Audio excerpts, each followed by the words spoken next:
Start immediately. ఇదేని serious మ్యాటరా? మా నాన్నగారికి ఒంట్లో బాగలేదట.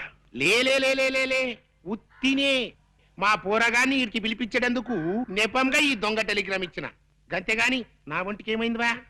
ఇది శంకరాభరణం 100 సంవత్సరాల బొమ్మబాయి. చూడుండ్రి, కొందరికి పోస్టర్ అందంగా ఉంటది, పిక్చర్ ఆరోగ్యంగా ఉండదు. గానికి పటేల్ గట్ల కాదు, పోస్టర్ అందంగా ఉంటది, పిక్చర్ బి ఆరోగ్యంగా ఉంటది.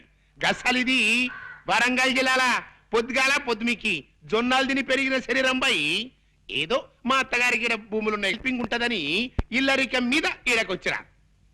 గాముచ్చడికేం గాని రేత్రి సైన్మాకు పోయిన బిడ్డ. ఏ సినిమా పటేల్ గారు? సంపూర్ణ రామాయణం. అందులో రామునేసం శోభన్ బాబు కట్టింది, సీత ఏసం చంద్రకళ కట్టింది. హిస్టరీ నడిమగిట్ల గొప్ప తరం తిరిగిందనుకో రాదు. ఏందో తెలుసా, అది మన కైకేయిలే గది మందర మాటింది పోయి గంతే దిల్ జలాయించిందనుకో ఉర్తా పోయింది. ఎవ్వరతానికి? మన గుమ్మరతానికి పోయింది. పోయి పెన్మిటి అన్నది. ఏమైంది నీకు? నీకు యాదుందా? గప్పుడెప్పుడు నాకు 2 వరాలు ఇస్తానంటివి, అవి ఇస్తానన్నా. ఇప్పుడు కావాలి, ఇప్పుడే కావాలి, ఇప్పుడే కావాలి అన్నాడు. గైత తీసుకపోవు అన్నాడు. పైలి వరం ఏందో తెలుసా? మన రామస్వామి చదవాలి.